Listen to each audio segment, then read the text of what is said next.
एक समय की बात है। एक छोटे से गांव के पास घना जंगल और जंगल के किनारे एक साफ सुथरी नदी बहती थी। उसी गांव में एक गरीब लेकिन मेहनती लकड़ी वाला रहता था। उसका नाम था मोहन। मोहन रोज सुबह कुल्हाड़ी लेकर जंगल जाता, लकड़ियां काटता और उन्हें बाजार में बेचकर अपने परिवार का पेट पालता था। मोहन बहुत मेहनती था, लेकिन उसके दिल में एक बुरी आदत थी, लालच। वह हमेशा सोचता रहता, काश मुझे जल्दी अमीर बनने का कोई तरीका मिल जाए। एक दिन मोहन रोज की तरह जंगल में लकड़ी काट रहा था।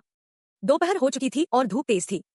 वह नदी के किनारे एक बड़े पेड़ को काट रहा था। अचानक उसका हाथ फिसला और उसकी लोहे की कुल्हाड़ी नदी में जा गिरी। मोहन घबरा गया। वह बोला, हे भगवान, यही तो मेरी रोजी रोटी का सहारा थी। अब मैं क्या करूंगा?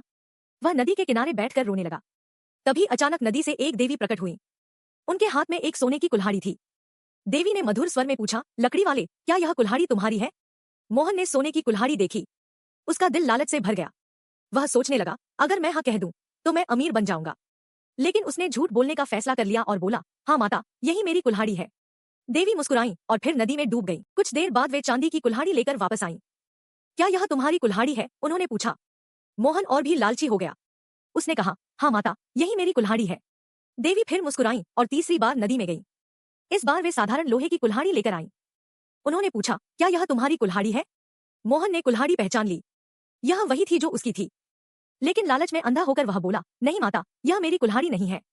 अब देवी का चेहरा गंभीर हो गया। उन्होंने कहा, मोहन, तुमने मुझसे 3 बार झूठ बोला। तुम बहुत लालची हो। यह कहकर देवी ने तीनों कुल्हाड़ियां वापस नदी में डाल दी और गायब हो गई।